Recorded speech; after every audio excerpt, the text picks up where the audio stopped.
Hoy he estado admirado del coraje de los salvadoreños, bañarse a esta hora con ese frío. Yo no pudiera, la verdad. Amén, es una gran bendición poder estar acá, y siempre que el Señor nos permite compartir en estos tiempos, es importante que podamos percatarnos de cuál está siendo su guía y hacia dónde está queriendo dirigirnos, entendiendo pues el propósito general, global de Dios, que es llevarnos hacia el cumplimiento de su pacto, edificando al Cristo en cada uno de nosotros, en lo individual y en lo corporativo. Pues todo esto nos es permitido, toda esta gracia, para que lleguemos al fin, a la evangelización del mundo. Y pues en este sentido Dios está guiándonos continuamente y no deja hablarnos, y entendemos que el hablar del Padre siempre es el Hijo, pero en este hablar del Padre, que es el Hijo, que es el Cristo, hay direcciones específicas en áreas en las que Dios está queriendo tratar con nosotros, dependiendo de la estatura en la que nos encontremos cada uno. Y en este sentido yo quiero pues estarles compartiendo de algo que considero muy importante y que pues de alguna manera hemos estado compartiendo, pero que creemos que Dios nos está dirigiendo, guiando en este sentido, dirección. Y lo primero que quiero comentarles es que no debiéramos entender a Cristo solamente desde el aspecto redentivo de la obra consumada en la cruz, porque Cristo no es Cristo por la obra que hizo en la cruz. Cristo es Cristo desde la eternidad. O sea, vino a ser Jesús, el Salvador de los hombres, consumando los oficios del Cristo en la muerte y la resurrección, para que nosotros pudiéramos ser reconciliados con Dios y establecidos en el propósito eterno del Padre. Pero Cristo es Cristo desde la eternidad. Y desde la eternidad, pues la expresión del Padre es el Cristo. Y siempre el Padre se ha dado a conocer desde el Hijo. De manera que estos tres oficios se veían y se ven desde el principio de la fundación del mundo. Y pues es desde donde tenemos el entendimiento que nos da las Escrituras. Siempre todo el Padre lo reunió en el Hijo. Todo lo hizo en el Hijo. Todo lo puso en Él, todo lo sostiene por Él. Porque el Hijo es la expresión del Padre. Entonces, debíamos de ver a Cristo no solo desde este aspecto de la obra que consumó, sino desde la eternidad. Y viendo a Cristo desde la eternidad, entonces poder entender el propósito eterno del Padre al crear y al establecer al hombre a la imagen y semejanza de su Hijo, del Cristo, precisamente. ¿Para qué lo hizo de esta manera? Cuando vemos la creación del hombre y vemos un hombre, pero la creación de Adán no era la creación de Adán solamente, sino que era la creación de un hombre corporativo, porque en Adán estaba contenido todos los seres humanos que saldrían después de él. Y según el diseño original, este hombre corporativo que estaba en Adán tenía que tener una expresión, y esa expresión ¿cuál era? El Cristo. O sea, Dios creó al hombre desde el principio con la intención de que la tierra fuera llena de seres que, teniendo la imagen de su Hijo, pudieran expresarlo y manifestarlo a Él. Y en este sentido, el primer hombre que recibió la responsabilidad de la evangelización del mundo fue Adán. Lo que en este contexto no era necesario el aspecto redentivo, porque el hombre estaba en una condición perfecta, sino que esta redención, y fíjese, esta evangelización, esta responsabilidad que recibe Adán, y que claramente está relacionada con la imagen que había recibido y las funciones que incluían, pues como rey, sacerdote y profeta, en esta semejanza que tenía el Cristo. Y pues claramente el sacerdocio acá no tenía nada que ver con el pecado. La palabra que se usa aquí cuando Dios le dice a Adán, labra y guarda el huerto, dos palabras que tienen que ver con esta función. Labra tenía que ver con el culto que tenía que darle, o sea, cuando miramos la palabra en el hebreo, tenía que ver con el culto que tenía que darle Adán a Dios, y esto tiene que ver con el aspecto sacerdotal. Y la palabra guarda el huerto es la palabra hebrea chamar, que significa cercar como espina, o sea, este aspecto de rey, porque ¿de quién tenía que guardar el huerto? De Satanás, precisamente. O sea, tenía que ver con este sentido, y era responsable de comunicar el pacto que había recibido. Y ahí vemos pues implicado las tres funciones en esta imagen que él había recibido originalmente. Desde este punto él tenía que multiplicarse en esta condición original, pero este evangelismo, por llamarle de alguna manera, de Adán, no consistía en repetir que Jesús era el Cristo. Consistía en multiplicarse desde la manifestación de Jesús como el Cristo en él. Consistía en poder multiplicar esta imagen que había recibido y expresar, y que toda la tierra fuera llena de esa expresión. Y al final la expresión del Hijo nos trae el conocimiento del Padre. Cuando el Señor estuvo en la tierra, dijo que quien lo había visto a él, había visto al Padre. En el Hijo está el conocimiento del Padre, implícito, revelado. Ahora, en este pacto que Adán recibe, no solo está el aspecto, y normalmente hacemos énfasis en ese punto, y vamos a ver Génesis capítulo 2, versos 16 y 17, no solo está el aspecto del verso 17, donde está la prohibición, sino vamos a ver el verso 16, dice, y mandó Jehová Dios al hombre, diciendo, fíjese, dice mandó, diciendo, de todo árbol del huerto podrás comer, mas del árbol de la ciencia del bien y del mal no comerás, porque el día que de él comieras ciertamente morirás. O sea, el mandamiento no era solo lo que no podía comer, sino que el mandamiento incluía lo que sí podía comer. Pero ¿por qué este mandamiento en cuanto a lo que sí podía comer? Porque había un árbol muy peculiar en el huerto, en medio del huerto precisamente, y era el árbol de la vida. Y el árbol de la vida era una tipología acerca del Cristo. Imagínense el poder de este árbol, que cuando la mujer y el hombre desobedecen, son sacados, echados del huerto, Dios guarda para que el hombre no alargue su mano y tome este fruto, porque aún en esa condición caída, el fruto de ese árbol tenía la capacidad de hacerlo eterno, en una condición caída. Y yo me inclino a pensar que el hombre nunca comió de ese árbol, el fruto de ese árbol.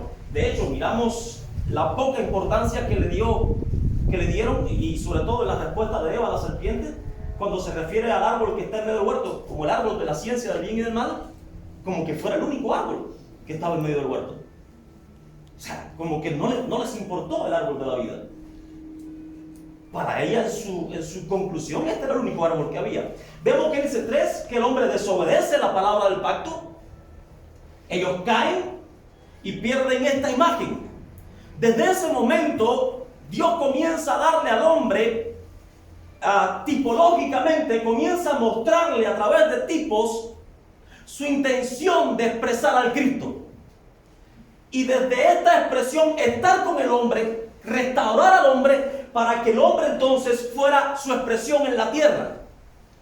Y vemos que lo primero que pasa es que Dios los viste de pieles. En Génesis capítulo 3, el verso 21. Y Jehová Dios hizo al hombre y a su mujer túnicas de pieles y los vistió. Y claro que Dios tenía el poder para crear las túnicas de la nada. Pero cuando vemos el capítulo 4 y vemos que Abel está ofreciendo un cordero, y que de hecho no solo está ofreciendo, está dedicando su vida a criar corderos, y no comían carne. ¿Para qué criaba corderos? ¿Y de dónde se le había ocurrido a Abel criar corderos? Y presenta este sacrificio ante Dios. O sea, todo nos da a indicar como que este sacrificio que hizo, o sea, estas pieles de las cuales vistió Dios a Adán y Eva, era porque Dios había hecho un sacrificio. Y desde este punto les muestra a ellos esta intención, ya en este punto en el que estaban caídos. Y vamos a leer Génesis capítulo 4, el verso 2 al 4. Después dio a luz a su hermano Abel, y Abel fue pastor de ovejas, y Caín fue labrador de la tierra. Y aconteció que andando el tiempo que Caín trajo del fruto de la tierra una ofrenda a Jehová. Abel trajo también de los primogénitos de sus ovejas, de lo más gordo de ellas, y miró Jehová con agrado a Abel y a su ofrenda, pero no miró con agrado a Caín y a la ofrenda suya, y se ensañó Caín en gran manera, y decayó su semblante. Ahora veamos, paralelo a este versículo, Hebreos capítulo 11,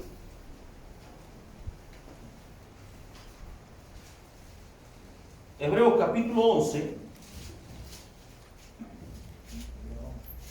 el verso 4. Por la fe, Abel ofreció a Dios más excelente sacrificio que Caín, por lo cual alcanzó testimonio de que era justo, dando Dios testimonio de sus ofrendas, y muerto aún, hablaba por ella.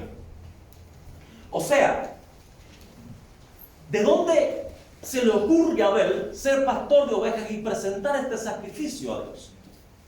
Aquí la Escritura nos dice que es por la fe. O sea, su ofrenda era una expresión de su fe. Pero ¿cuál era su fe? La promesa de Génesis 3:15. De este que iba a venir a aplastar la cabeza a la serpiente. Y este conocimiento tiene que haberle sido comunicado por sus padres. Y de hecho, cuando nos dice Génesis 4 que andando el tiempo, en el hebreo da la idea que era una fecha conmemorativa. Como que se cumplía un aniversario en el que el hombre había quebrantado el pacto y había quedado separado de Dios. Y Dios les había vestido de pieles. Ellos merecían haber muerto incluso físicamente, pero Dios en un acto de misericordia los viste de pieles y les da el principio del sacrificio, mostrándoles al Mesías a través del sacrificio, estableciendo de esta manera un punto de contacto con el hombre. Y Abel, pues, su ofrenda tenía este carácter conmemorativo y de alguna manera profético que estaba anunciando al Mesías. Pues al hombre perder la capacidad de poder expresar al Mesías, Dios comienza a dar esa expresión a través de sombras, de tipos, de figuras, en su intención continua de mostrar su respuesta para que el hombre esté con él y sea aquel que le reciba para manifestarle entonces. Ahora, desde ese punto, vemos cómo toda la línea que de alguna manera servía a Dios fue una línea que ofrecían sacrificios y levantaran altares. Era algo continuo. Levantaran altares y ofrecían sacrificios. Y esto establecía un punto de encuentro entre Dios y el hombre. Porque, o sea, cuando miramos el hecho de que dice la Escritura que Abel, Dios recibió con agrado la ofrenda de Abel y no la de Caín, pero ¿cómo ellos lo supieron si su condición espiritual no les permitía percatarse de Dios? Desde Adán se perdió. ¿Cómo supieron que Dios recibió la ofrenda de uno y no la de otro? Miramos el patrón en la Escritura, cada vez, en muchas ocasiones que se levantaba un altar y había un sacrificio, Dios se manifestaba. Ahí pasó con los padres de Sansón, pasó con Gedeón, pasó con Elías. Hay muchas escrituras con Abraham, con Isaac, con Jacob, por allá con Moisés. O sea, era un patrón, cada vez que se levantaba un altar y había un sacrificio, Dios se manifestaba. Desde este punto donde ese altar y sacrificio era un punto de encuentro con Dios. Ahora, Dios no se queda en el punto de mostrarnos solamente a esta intención de encontrarse con el hombre en el altar del sacrificio, y cuando miramos pues todo el libro de Génesis y luego Éxodo, vemos este principio continuamente. Ahí estuvo en la vida de Abraham, estuvo con Isaac, estuvo con Jacob, y uno de los momentos más cumbres de esto fue precisamente con Abraham, cuando Dios le pide que sacrifique a su hijo Isaac, ¿verdad? Y ya en el punto en el que está para sacrificarlo, para matarlo, Dios le dice: no lo hagas, ya sé que me temes. Mira, ahí en una zarza hay un cordero. Y sabe que al primer hombre al que Dios llama profeta en la Biblia es Abraham, David. Dice, cuando le dice a Abimelech: ve y dile que ore por ti, porque este hombre es profeta. Y Abraham nunca dio una profecía, al menos no con su boca. Pero desde su vida y obediencia vemos una de las profecías más grandes de las Escrituras, en este acto en el que un cordero es provisto para que Isaac no muera. Y Abraham tenía la fe de la resurrección. Hebreos nos dice que Abraham creía que Dios le resucitaba a Isaac, porque le había dado la promesa a él. Ahora, ese monte, ¿sabe cómo fue llamado? Monte de la provisión, o Jehová Jireh. Dios proveerá, y esto ha sido entendido normalmente en el mundo evangélico como que Dios me provee el carro, la finanza, y claro, Dios provee todo eso, pero lo que proveyó ahí Dios fue un cordero. Amén. Algo mucho más grande que cualquier otra cosa. Dios proveyó un cordero. ¿Y de qué estaba hablando Dios? Que su provisión para el hombre siempre iba a ser el Cristo. Dios no tiene provisión para nosotros fuera del Cristo. Y es importante que nosotros como generación nos percatemos de eso. La provisión de Dios para nosotros es el Cristo. ¿Por qué? Porque el Cristo es más que suficiente. Romanos capítulo 8, versículo 32 nos dice que el que no escatimó a su propio Hijo, sino que lo entregó por todos nosotros, ¿cómo no nos dará con Él todas las cosas? Todo nos ha sido provisto en el Cristo. Todo nos ha sido provisto en el Evangelio. Hay otro pasaje que nos dice que en Cristo estamos completos. Ahora Dios sigue avanzando en mostrarnos esta revelación.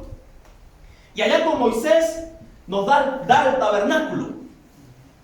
Y el tabernáculo es como que una expresión más avanzada del Cristo.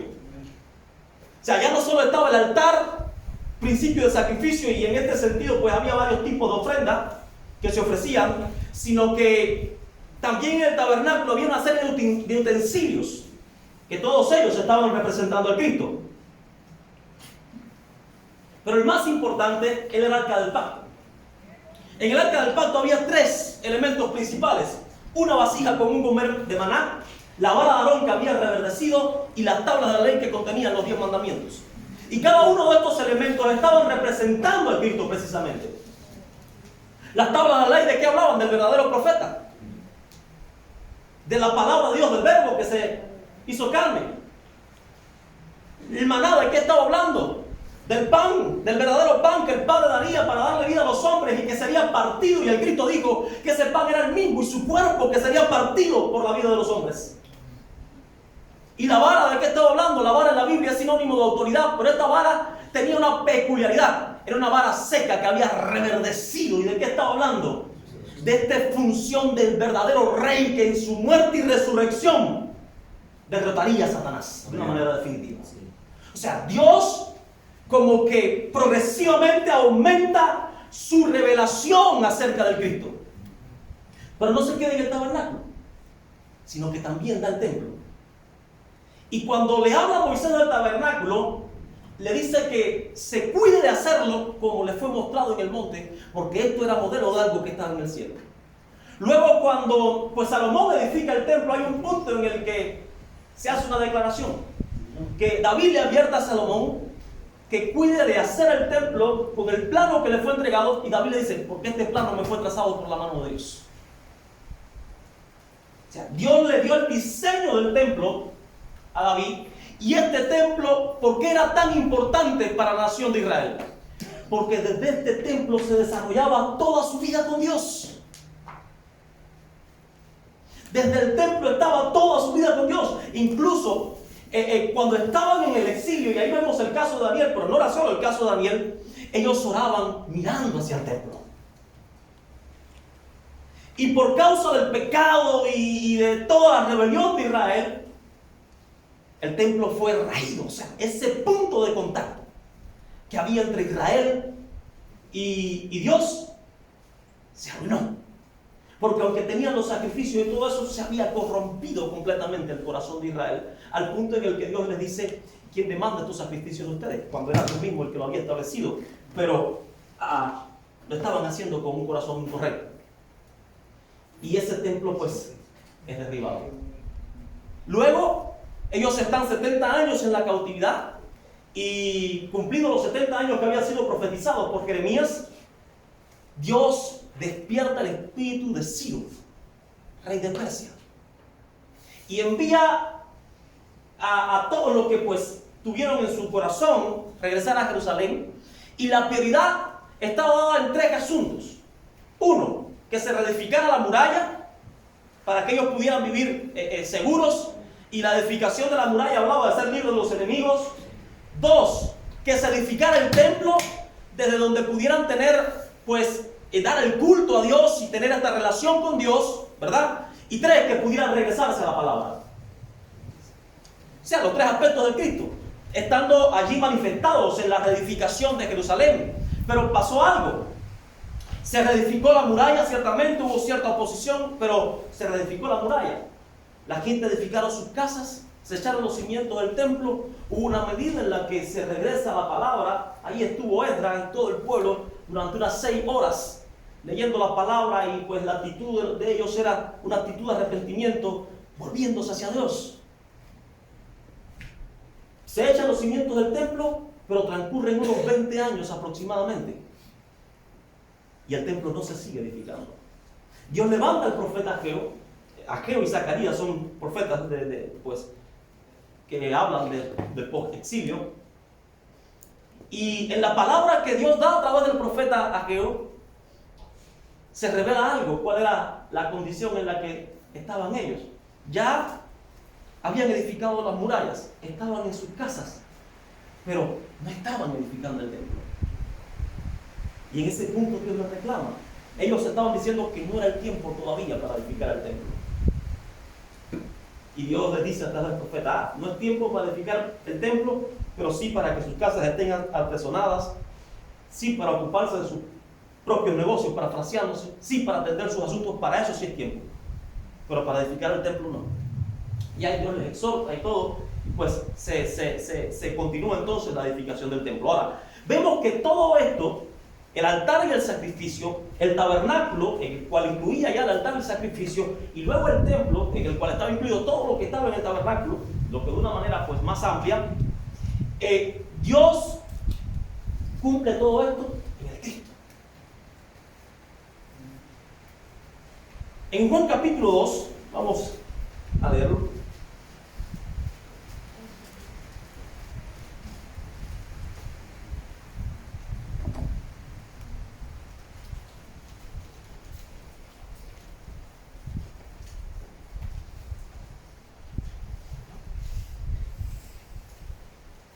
El verso 19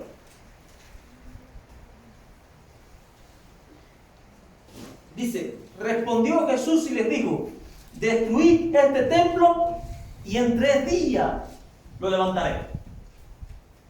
Ahí los judíos, él había estado purificando, lo que llaman la purificación del templo.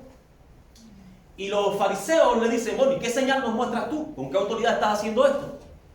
Y el Señor les responde esto: destruyan este templo y en 3 días lo voy a edificar. Claro, ellos no entendieron nada. Y su respuesta fue: 46 años se tardó para hacer este templo y tú en 3 días lo edifiques. Pero la Escritura nos da el detalle de que él se estaba refiriendo al templo de su cuerpo. Y que luego, cuando resucitó, sus discípulos entendieron cómo esa profecía se había cumplido. Vemos luego que en la Nueva Jerusalén nos dice que en esta ciudad no hay templo, porque Dios y el Cordero son su templo. Ahora, ¿por qué les he querido contar todo esto? Claramente todo esto se cumple en el Mesías. El Mesías muere, resucita, lo consuma todos los oficios del Cristo allí en la muerte, es confirmado en la resurrección, asciende a los cielos y envía al Espíritu Santo. Y desde ese punto, ¿sabe qué pasa? Dios nos hace su templo. Dios nos hace su templo. Dios está construyendo su templo en las naciones. Ahora, ese templo no es un edificio de ladrillo. Ese templo está siendo construido desde aquellos que creen el Evangelio. Y que en lo personal son edificados, pero no se quedan solo en el punto de ser edificados en un punto personal, sino que esa medida de Cristo que reciben en lo personal, la ponen también en lo corporativo. ¿Para qué? Porque cada medida de Cristo que recibimos nosotros en lo personal es como un ladrillo que necesita ser puesto en el edificio que Dios está construyendo para vivir en su templo y dar su expresión en las naciones de la tierra. Es importante entonces que nosotros podamos percatarnos como generación que tenemos una gran responsabilidad. ¿Cuál es esa responsabilidad? Ser edificados como casa de Dios. Ser edificados como morada de Dios en las naciones. ¿Para qué? Para que Dios tenga su expresión en las naciones de la tierra. Y desde esa expresión pueda ocurrir la expansión del mundo. ¿Qué pasa? Que hay una gran medida en las que nos quedamos trabados en el aspecto de ser edificados individualmente. Y individualmente hay una porción y una medida que nos es permitida, pero es una porción limitada. Es una porción limitada. Por eso en este tiempo es absolutamente importante que podamos percatarnos de ser cuerpo. Y esto es algo que no nos gusta mucho, al menos a mí en lo personal. Porque a mí me es mucho más fácil compartir con aquellos con los que somos afines. Y si no somos afines, sigue tú tu camino. Si yo estoy muy bien solo. Me es mucho más fácil de esa manera. Pero no. Y mira, Dios nos dejó acá un año con el pastor Emiliano, que en Cuba no éramos tan afines. Pero Dios ha estado tratando el punto de enseñarme a hacer cuerpo, que es absolutamente importante. Y claro que tenemos muchísimas diferencias, muchísimos criterios diferentes. Pero ¿qué es más importante? ¿Que Cristo sea edificado o que nuestro criterio prevalezca? ¿Qué es más importante? Poder contener a Dios en una nación, decidirle para manifestarle, para que su testimonio, su expresión sea dado en la tierra. ¿O mi criterio acerca de alguien? Si no entendemos vivir como cuerpo en las naciones, la medida de Cristo en la que estaremos viviendo será una medida muy limitada o muy escasa. Porque el cuerpo está diseñado para que alcancemos plenitud, estatura, la medida del varón perfecto. Nadie por sí solo podrá alcanzar la plenitud de Cristo, la medida de la estatura del varón perfecto. Esto es algo que solamente ocurre en el cuerpo. Veamos Efesios capítulo 2.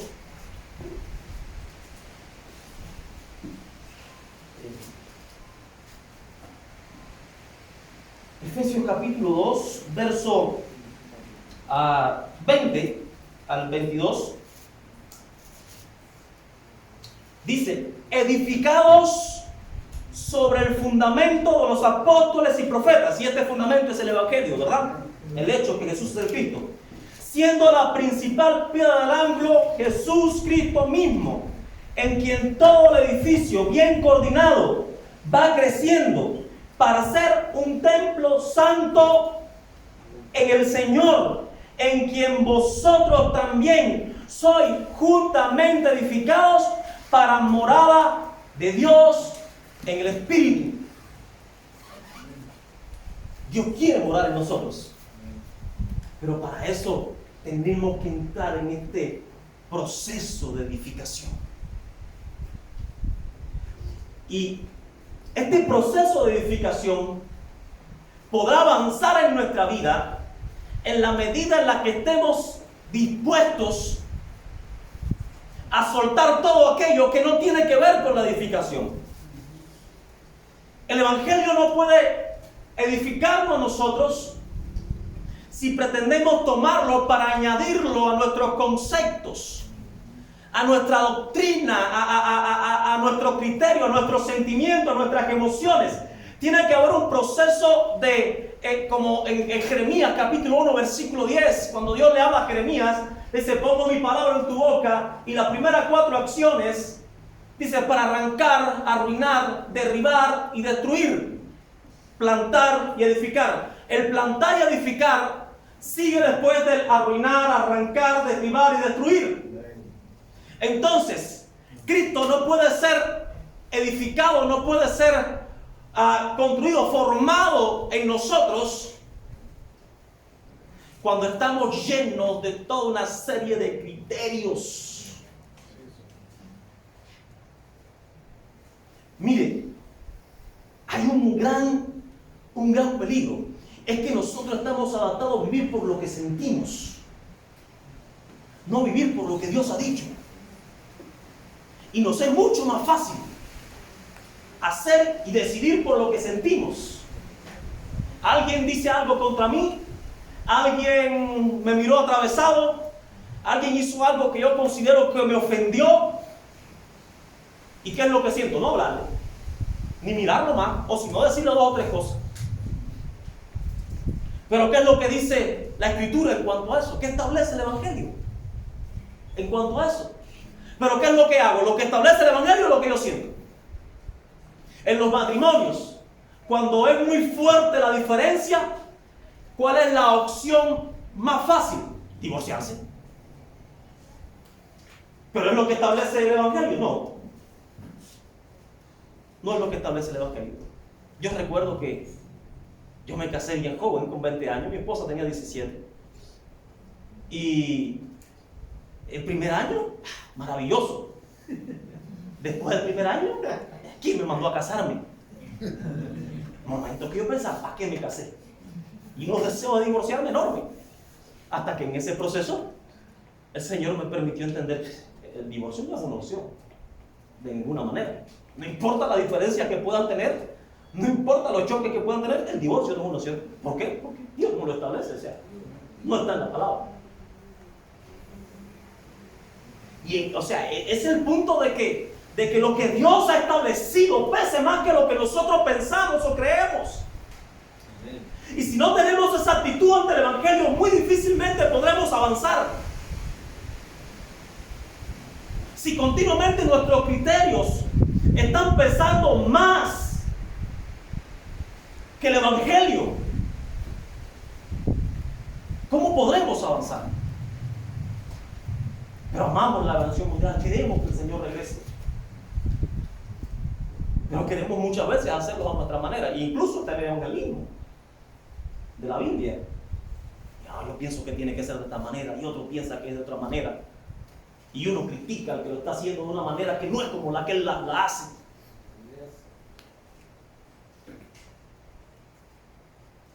¿Será que para eso Dios nos ha llamado? ¿Sabe? Yo creo sincera y profundamente que Dios nos está llamando a que maduremos. Madurar no significa ponerse viejo, que bueno, con el paso del tiempo físicamente va ocurriendo eso. Estoy hablando de un asunto espiritual. Si hay quien piensa que no, cuando tenga 60 años seré maduro. Bueno, en el caso mío que tengo 28. Pero 60 no puedo tener 100 años y ser inmaduro. Pero inmaduro en cuanto al espiritual. Inmaduro en cuanto a tener la respuesta de Dios en mi vida y poder manifestarla. Mire, Dios nos ha llamado para mucho más que repetir que Jesús es el Cristo. Dios nos ha llamado para que podamos llevar la expresión de su Hijo a toda la tierra.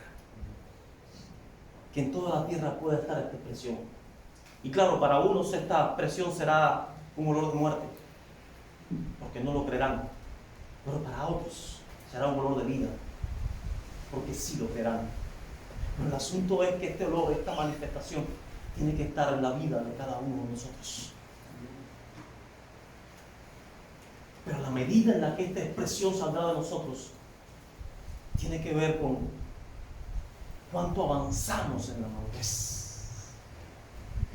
Y hay condiciones que son...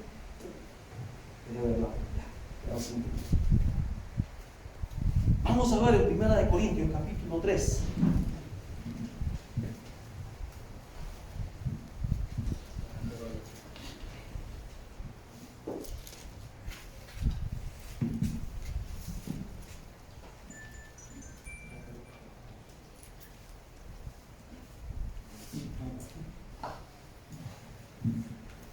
Dice el verso,